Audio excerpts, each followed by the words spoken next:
Welcome back to the Brahmin Word, and we are continuing on with our look through the Sermon on the Mount. And we are going back to Matthew chapter 5. We are going to be looking at verses 21 through 37. 21 through 37. And this section really takes on the task that Jesus had in the previous two. So in verses 13 through 16 of Matthew chapter 5, Jesus is really trying to show how we as his followers are supposed to be examples of the gospel with everything that we say and everything that we do. And then in verses 17 through 20, Jesus is really getting to the point where he is not here to abolish the Old Testament or the Mosaic law and the prophets, but he is here to fulfill them. And verses 21 through 37 are great examples of this. He dives into specific topics like anger and lust and divorce and oaths. Retaliation and loving your enemies are also in here in verses 38 through the end of the chapter and 48, but we will get to those on Thursday. There's just a lot here, so I want to split it up just a little bit. But these are examples of this based on how we respond to situations where anger, lust, divorce, oaths, retaliation, loving your enemies could be involved.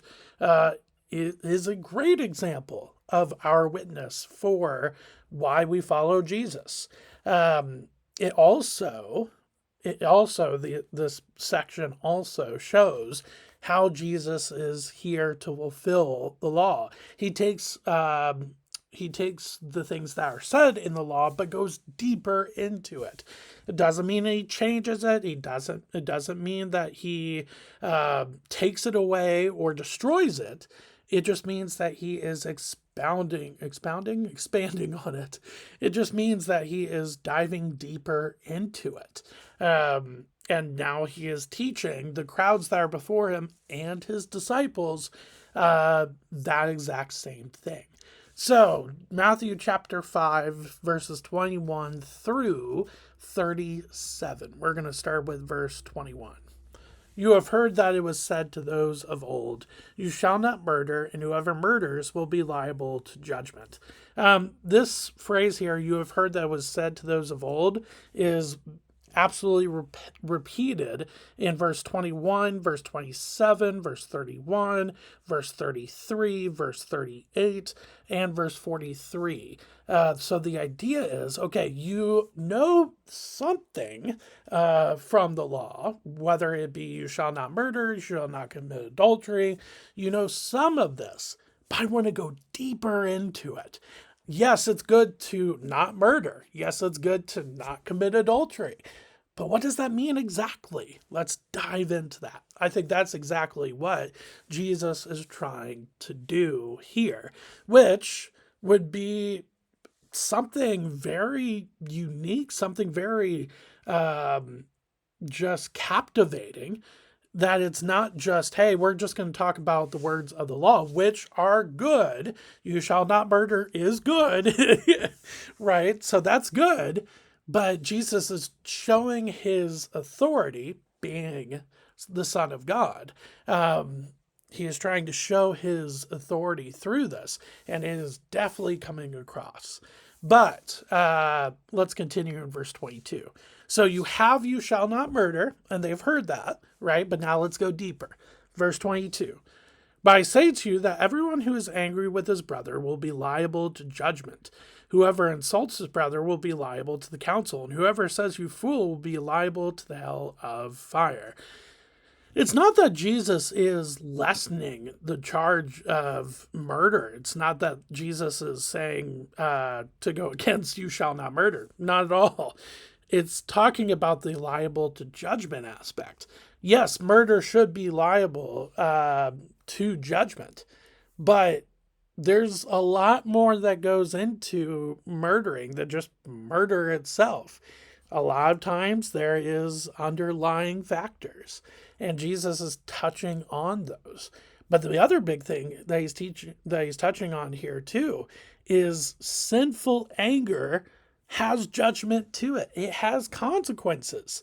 It absolutely does. Whether it's just you being angry with someone, whether it's you insulting someone, whether it's you calling, I'm guessing slandering in verse at the end of verse 22, saying you fool. There are absolutely judgments and consequences to those actions. Verse 23. So if you are offering your gift at the altar, and there remember that your brother has something against you, leave your gift there before the altar and go. First be reconciled to your brother, and then come and offer your gift. Here he's really just getting at the point of, look, if there is some contention between you and someone else, and you are a follower of the Lord, then you need to go take care of that before you go and act like you've got everything together spiritually. It doesn't mean that you can't go and worship. It doesn't mean that at all. What it's trying to say is, look, a big part of you following after the Lord is following after the Lord. And the Lord wants you to repent of the things that you have done wrong. He wants you to obey his commandments. Yes, Jesus is gracious, and yes, he is merciful, but he's also just. He is also just. And so because of that, that's why I think verse 23 and verse 24 verses are getting at. Verse 25, come to terms quickly with your accuser while you are going with him to court, lest your accuser hand you over to the judge and the judge to the guard, and you be put in prison. Truly, I say to you, you will never get out until you have paid the last penny. I think what he's getting at here is don't let your stubbornness get in the way. Most likely, this is probably a civil case. He doesn't really go into details about this quote-unquote situation, but most likely it's probably a civil case instead of a criminal one, knowing that there is some sort of money that is involved. And so wouldn't it be better for you as the one who is being accused, wouldn't it be better for you to just fess up to what you have done and to reconcile with the person that is accusing you? I think that is what is getting at. Instead of drowning in your stubbornness, that will lead to even more consequences, which verse 26 is just talking about you not getting out of prison until you have paid off your debt. So that is, I think, a little bit about verse 26 there. Verses 25 and 26 in that situation. But again, there's more to anger that meets the eye. Same with lust, verse 27. You have heard that it was said, you shall not commit adultery. But I say to you that everyone who looks at a woman with lustful intent has already committed adultery with her in his heart. If your right eye causes you to sin, tear it down and throw it away. For it is better that you lose one of your members than your whole body be thrown into hell. And if your right hand causes you to sin, cut it off and throw it away. For it is better that you lose one of your members than that your whole body go into hell. Now, I've always wondered about this section. Don't get me wrong. The first couple verses makes total sense. You shall not commit adultery. Absolutely. But then he, again, goes deeper with it. Verse 28. But I say to you that everyone who looks at a woman with lustful intent has already committed adultery with her in his heart. Very, very true. But then verses 29 and 30 are really interesting. On the surface, they seem very dramatic. But that's the point, though. Again, you're talking to a broad demographic of people, whether it be age or background, whatever it might be. There is a broad difference. So Jesus is really trying to give an example that grabs your attention. And what better way to do that than if your right eye causes you to sin, tear it out and throw it away. Now, does this mean that we are supposed to go blind throughout all of life so that we don't lust after someone? I don't think so. What I think this is trying to get at, though, is accountability. Be accountable to what you are looking at, what you are talking about, what you are listening to. Be accountable to those things and take every single measure to do so. Doesn't mean that you're going to be perfect. It doesn't mean that you're never going to lust ever again. But if you take steps in the right direction of not lusting, then that will extremely help. And it would be better to do that than to not take any sort of accountability and just keep going down that wrong pathway of lust. That's really what is going on in verses 29 and 30. So does that mean that we really have to chop off our arms and gouge out our eyes? No. But it is talking about being accountable with the things that you do, say, and watch and do say, watch, and listen to. So I think that's what it's getting at. Now, verse 31.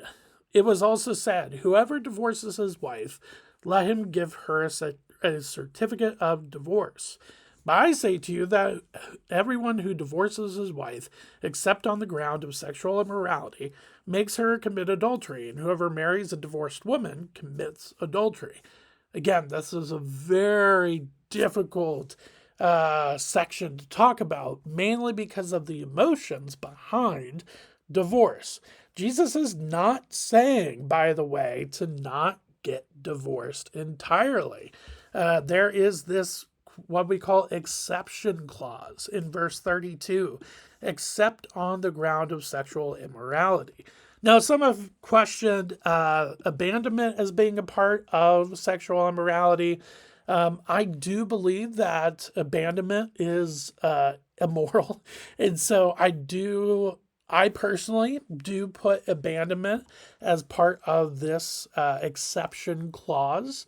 But when it's talking about divorce, I think what Jesus is really trying to get at or going deeper into is why we should not be rushed into divorce. The reason why he's connecting divorce to adultery is to show the ramifications of divorce. Now, again, there is that exception clause with the grounds of sexual immorality and what I believe to be abandonment as well. There is that exception clause.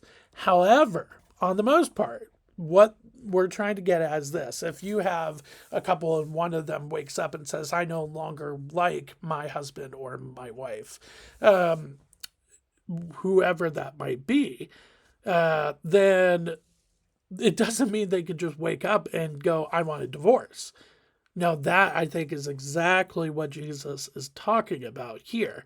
If that man divorces his wife, if that wife divorces her husband, then they are committing adultery because marriage is important.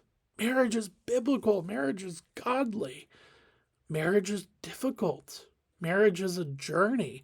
Marriage has ups and downs, and marriage needs dependence on God to get you through difficult situations, not just with everything outside of your home, but everything inside of your home as well. And I think that is exactly what Jesus is trying to get at. He's trying to show the importance of marriage, and he is trying to also show that, yes, there is a reason to get divorced, but it's an exception. It is not the rule. You should not be waiting to just rush into divorce. I think that's exactly what Jesus is getting at in verses 31 and 32. And then finally, looking at oaths really quickly, verse 33. Again, you have heard that it was said to those of old, 'You shall not swear falsely, but shall perform to the Lord what you have sworn.' But I say to you, don't take an oath at all, either by heaven, for it is the throne of God, or by the earth, for it is his footstool, or by Jerusalem, for it is the city of the great king. And do not take an oath by your head, for you cannot make one hair white or black. Let what you say be simply, let what you say be simply yes or no. Anything more than this comes from evil. This is a lot to take in, but really what this is trying to get at is don't do oaths.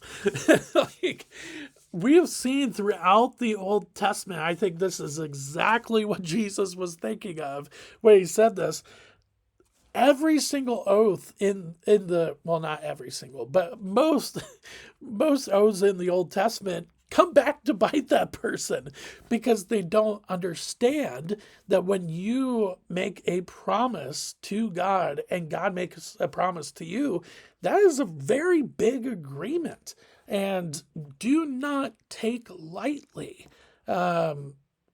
saying yes to the Lord for something. Do not take that lightly. And I think that is exactly what is going on here. You have Jephthah in the book of Judges taking an oath when he did not need to, and it cost him the life of his daughter. And so I think that's exactly what Jesus is getting at in verses 33 through 37. Simply put, just don't do oaths.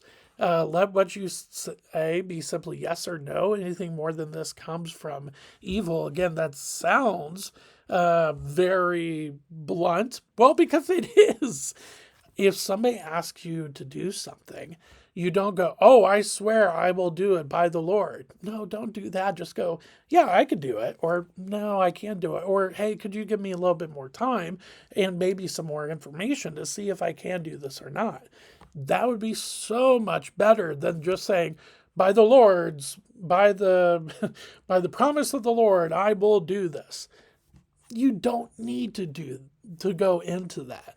You could just simply say yes or no, and that's exactly what Jesus is getting at. But I think it's all it really comes down to is respecting and honoring the Lord for who he is, and taking absolute value with everything that he says, and again who he is.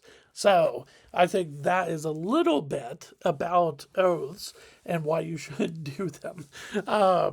But now on Thursday, we will continue to look at this structure and look at retaliation and loving your enemies, but going deeper into that. Specifically, loving your enemies is huge because it is, and retaliation too, because Jesus himself personally shows this with his trial and with his crucifixion. And so I definitely wanted to leave that one a little bit more separate so we could spend a little bit more time on those two sections.